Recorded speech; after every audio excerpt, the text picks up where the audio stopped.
Hello student, class 12 student. आज मैं आप लोग के लिए लेकर आई हूँ वीडियो आपके गद्य खंड का चैप्टर 13 काले मेघा पानी दे, जो किसके द्वारा लिखा गया है। यह एक संस्मरण है और इसे लिखे हैं धर्मवीर भारती। तो आइए इस पाठ को पढ़ाने के पहले मैं लेखक परिचय के बारे में बता दूं कि धर्मवीर भारती का जन्म सन 1926 में इलाहाबाद उत्तर प्रदेश में हुआ था और आज़ादी के बाद साहित्यकारों में इनका विशिष्ट स्थान रहा। वे मूल रूप से व्यक्ति स्वातंत्र्य, मानवीय संकट एवं रोमानी चेतना के रचनाकार थे। उनका सर्वाधिक लोकप्रिय उपन्यास गुनाहों का देवता भावप्रवण प्रेम कथा के रूप में विख्यात है। इन्होंने साहित्य के भिन्न भिन्न विधाओं की रचना की, जो इस प्रकार है। अब देखिए, काव्य रचना कनुप्रिया, 7 गीत वर्ष और ठंडा लोहा। कहानी संग्रह बंद गली का आखिरी मकान। उपन्यास सूरज का 7वां घोड़ा और गुनाहों का देवता। इसमें सबसे ज़्यादा लोकप्रिय क्या है? गुनाहों का देवता। और गीति नाट्य अंधा युग। और निबंध संग्रह पश्यंती, कहनी अनकहनी, ठेले पर हिमालय। धर्मवीर भारती को पुरस्कार कौन सा मिला था? तो पद्म श्री, व्यास सम्मान एवं साहित्य के कई अन्य राष्ट्रीय पुरस्कार प्राप्त हुआ और इनका निधन सन 1997 ईस्वी में हो गया। अब आइए मैं इस पाठ को पढ़ाने के पहले इस पाठ की रूपरेखा के बारे में मैं बता दूं। यहाँ प्रस्तुत संस्मरण में काले मेघा पानी दे लोक प्रचलित विश्वास यानी द्वंद्वात्मक द्वंद्व संस्मरण है। संस्मरण मीन्स अपने स्मरण की, अपने स्मरणीय बचपन के दिनों की बीती हुई बातों को लिखना क्या कहलाता है? संस्मरण। तो यह भी काले मेघा पानी दे क्या है? एक संस्मरण रचना है और जो जिसे लिखे हैं धर्मवीर भारती। और यह एक द्वंद्व है। द्वंद्व का सुंदर चित्रण है। तो द्वंद्व का मतलब क्या है? एक लोक प्रचलित विश्वास और दूसरा क्या है? विज्ञान। यही द्वंद्व है। विज्ञान का अपना तर्क है और विश्वास का अपना सामर्थ्य। इसमें कौन कितना सार्थक है, यह प्रश्न पढ़े लिखे समाज को उद्वेलित करता रहता है। इसी दुविधा को लेकर लेखक ने पानी के संदर्भ में प्रसंग रचा है। आषाढ़ का पहला पखवाड़ा, पखवाड़ा मीन्स 15 दिन, यानी आषाढ़ का 15 दिन बीत जाने के बाद भी खेती और बहुकाज प्रयोग के लिए पानी न हो तो जीवन चुनौतियों का घर बन जाता है और उन चुनौतियों का निराकरण विज्ञान न कर पाए तो उत्सव धर्मी भारतीय समाज चुप नहीं बैठती। जैसे कि देखिए, आप आम बातें, आम प्रचलित ये लोग कथाएं बातें सुने होंगे कि पानी नहीं होने पे लोग क्या करते हैं? गोबर फेंकते हैं, कीचड़ फेंकते हैं, लोगों के ऊपर पानी डालते हैं। इससे इंद्र देवता खुश होंगे और क्या करेंगे? बारिश करेंगे। तो वही यहाँ कहे गए हैं कि जीवन चुनौतियों का घर बन जाता है। उन चुनौतियों का निराकरण, यही चुनौती यानी बारिश न होना, विज्ञान न कर पाए तो क्या करता है? उत्सव धर्मी भारतीय समाज यानी क्या? लोक प्रचलित धारणाएं, अंधविश्वास, ठीक है ना, चुप नहीं बैठता। वह किसी जुगाड़ में लग जाता है और प्रपंच रचता है। हर कीमत पर जीवित रहने के लिए अशिक्षा और बेबसी के भीतर से उपाय और काट की खोज करता है।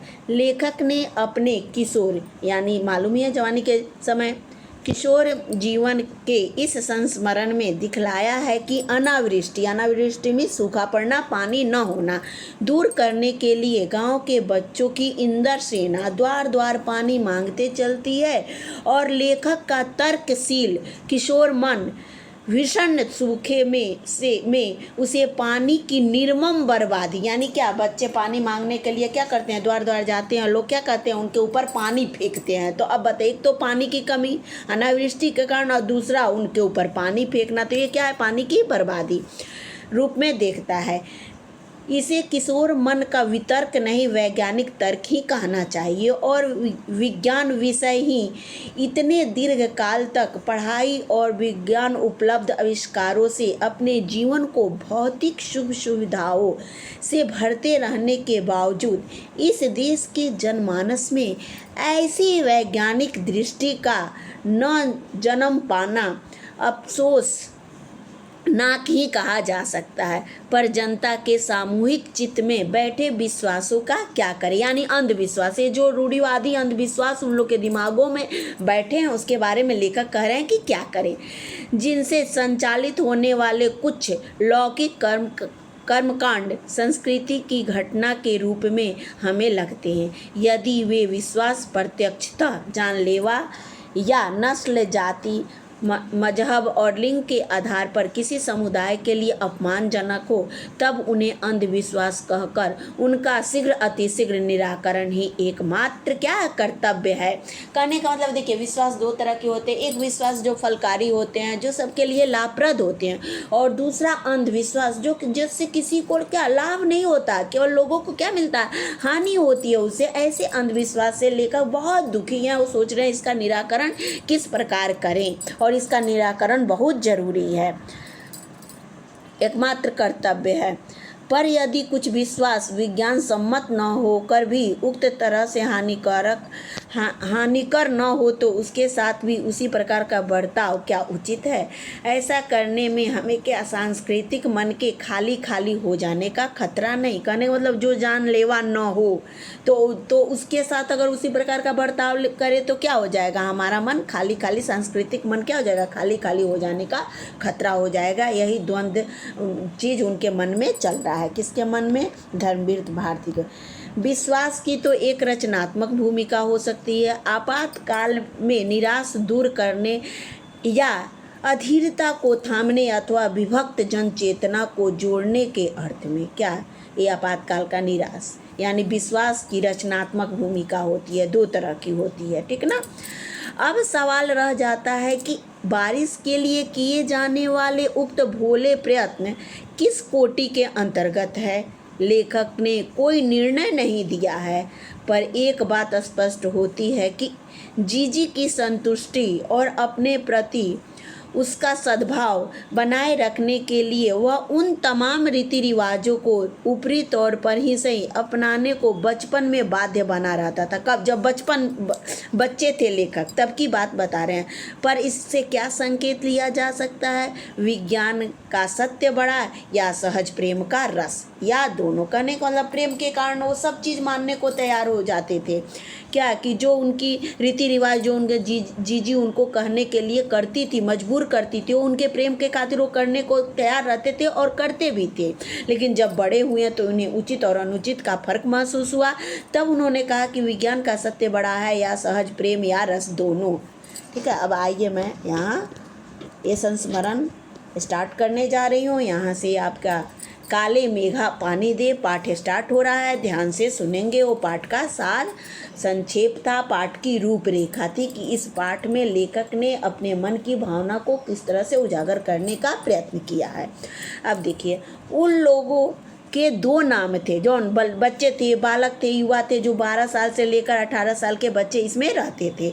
तो उन बच्चों की मंडली के दो नाम थे। क्या नाम था, एक इंदर सेना और दूसरी मेढक मंडली। कहने का मतलब जो पढ़े लिखे लोग थे उन्हें क्या कहते थे, मेढक मंडली कहते थे। जो पानी को उनके ऊपर गिराने से पानी की बर्बादी समझते थे, और वो पानी गिराने से क्या हो जाता था, कीचड़ हो जाता था, तो उसे इन्हें मेढक मंडली कहते थे। और जो सोचते थे कि इनके ऊपर पानी गिराने से, पानी देने से इंद्र भगवान खुश होंगे और बारिश करेंगे, वो इन्हें क्या कहते थे, इंद्र सेना कहते थे। बिल्कुल एक दूसरे के विपरीत जो लोग उनके नग्न, अब ये बाल मंडली क्या करते थे, 10-12 बच्चों की बाल मंडली होती थी, और ये क्या करते थे, नीचे केवल लंगोटी पहने रहते थे और पूरा बदन इनका क्या रहता था, नंगा रहता था। नग्न स्वरूप शरीर, उनकी उछल कूद, उनके शोर शराबे और उनके कारण गली में होने वाले कीचड़ कादों से चिढ़ते थे, उन्हें कहते थे मेढक मंडली। उनकी अगवानी गलियों से होती थी। वे होते थे 10-12 वर्ष से 16-18 वर्ष के लड़के, सांवला, नंगा वदन, सिर्फ एक जांघिया या कभी कभी सिर्फ लंगोटी, एक जगह इकट्ठे होते थे। पहला जयकारा लगता था, बोल गंगा मैया की जय। जयकारा सुनते ही लोग सावधान हो जाते थे। स्त्रियां और लड़कियां छज्जे बारचे से झांकने लगती थी और विचित्र नंग धड़ंग टोली उछलती कूदती समवेत पुकार लगाती थी। काले मेघा पानी दे, गगरी फूटी बैल पे आशा, पानी दे गुड़धानी दे, काले मेघा पानी दे। अब देखिए गुड़धानी, गुड़धानी क्या होता है? चने और गुड़ का मिला के क्या बनता है, या चने और गुड़ का बना एक प्रकार का क्या होता है, लड्डू होता है, उसे क्या कहते हैं, गुड़धानी। तो वही मांगते थे, ठीक है ना। उछलते कूदते एक दूसरे को धकियाते ये लोग गली में किसी भी दो महल्ले मकान के सामने रुक जाते। पानी दे मैया इंदर सेना आई है। और जिन घरों में आखिर जेठ या शुरू आषाढ़ के उस सूखे दिनों में पानी की कमी भी होती, जिन घरों के कुएं भी सूखे होते, उन घरों से भी सहेज कर रखे हुए पानी में से बाल्टी या घड़े भर पानी इन बच्चों के सर पर क्या करते थे, सर से पैर तक तर कर देते थे, यानी उनको क्या करते थे, उनके ऊपर फेंक देते थे। अब देखो इतनी पानी की कमी थी, किल्लत थी, उसमें भी ये लेखक क्या करें, पानी की बर्बादी करते थे हुए देखते थे।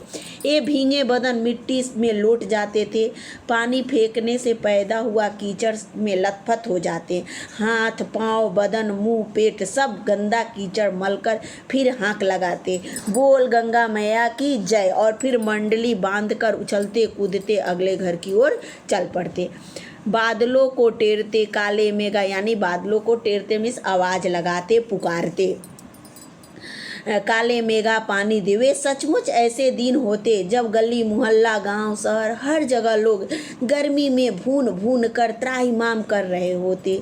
जेठ के 10 तपा, यानी 10 दिन तपता हुआ बहुत ज़्यादा गर्मी, 10 दिन एकदम तपती हुई गर्मी बीत कर आषाढ़ का पहला पखवाड़ा यानी 15 दिन बीत चुका था।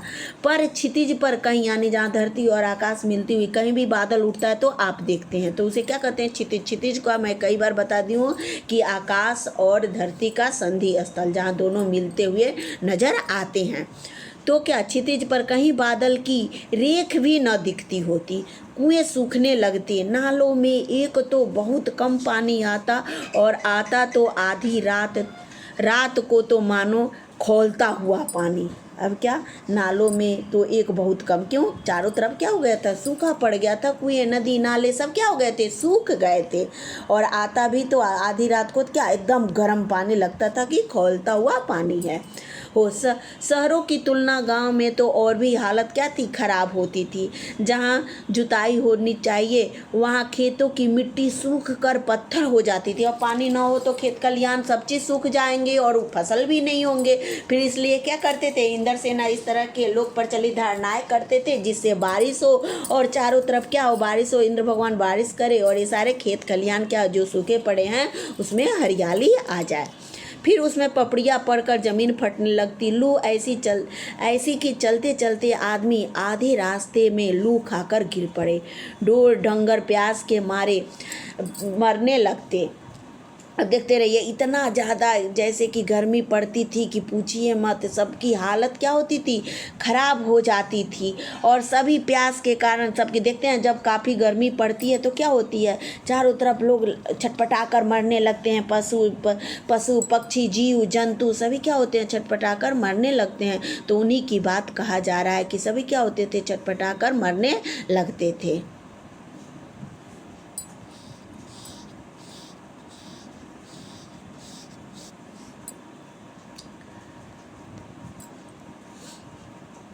ढोर डंगर प्यास के मारे मरने, फिर बारिश का कहीं नाम निशान न होता। ऐसे में पूजा पाठ कथा विधान सब करके लोग जब हार जाते तब अंतिम उपाय के रूप में निकलती यह इंदर सेना। आप देखते रहिए, जब हर चीज़ की तरफ से क्या होते थे, लोग हार जाते थे, हर पूजा पाठ कर्म कांड अपना अपना सब कुछ जब थक जाते थे, फिर भी बारिश नहीं होती थी, तब क्या निकलती थी, इनकी इंदर सेना निकलती थी। इंदर सेना में बाल मंडली युवा मंडलियों की एक दल होती थी और ये बारिश करने के लिए इस तरह के क्या करते थे, काम करते थे। लोगों के घर जाते थे, गली से निकलते थे, किसी के घर रुक जाते थे, उस घर से जो इस घर पानी की बहुत कमी होने के बावजूद भी जो घर में पानी इकट्ठा करके रखे रहते थे, क्या करते थे, उन पानियों में से क्या करते थे, इन बच्चों के ऊपर क्या करते थे, ऊपर से नीचे तक गिरा के एक बाल्टी पानी इनके ऊपर बर्बाद कर देते थे। और जब ये पूरी तरह से भीग जाते थे तो क्या करते थे, मिट्टी में पूरा लोट पोट हो जाते थे, पूरे शरीर सिर में मिट्टी लग जाती थी और तब चिल्लाते थे गंगा मैया की जय करके कि इससे भी क्या हो, बारिश हो।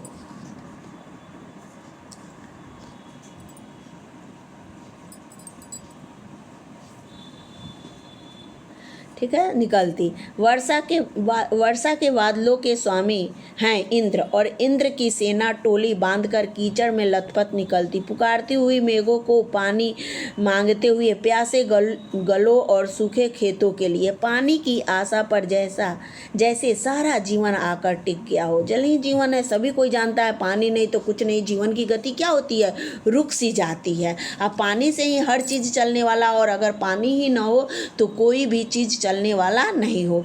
तो यही है, पानी ही जल ही जीवन कहा गया है, ये सही बात है। उस जल का अगर बर्बादी हो तो ये चीज़ें क्या लेखक को अच्छी नहीं लगती थी। बस एक बात मेरी समझ में न आती कि जब चारों ओर पानी की इतनी कमी तो लोग घर में इतनी कठिनाई से इकट्ठा करके रखा हुआ पानी बाल्टी भर भर कर इन पर क्यों फेंकते। कैसी निर्मम बर्बादी है पानी की देश में। That's all. यहाँ मैं ये पार्ट 1 ख़त्म कर रही हूँ, फिर लेकर आती हूँ मैं पार्ट 2 के साथ, जो भी शेष इसके चैप्टर बचे हैं नेक्स्ट पार्ट में। तब तक आप इसे पढ़ें और अच्छे से समझें। That's all.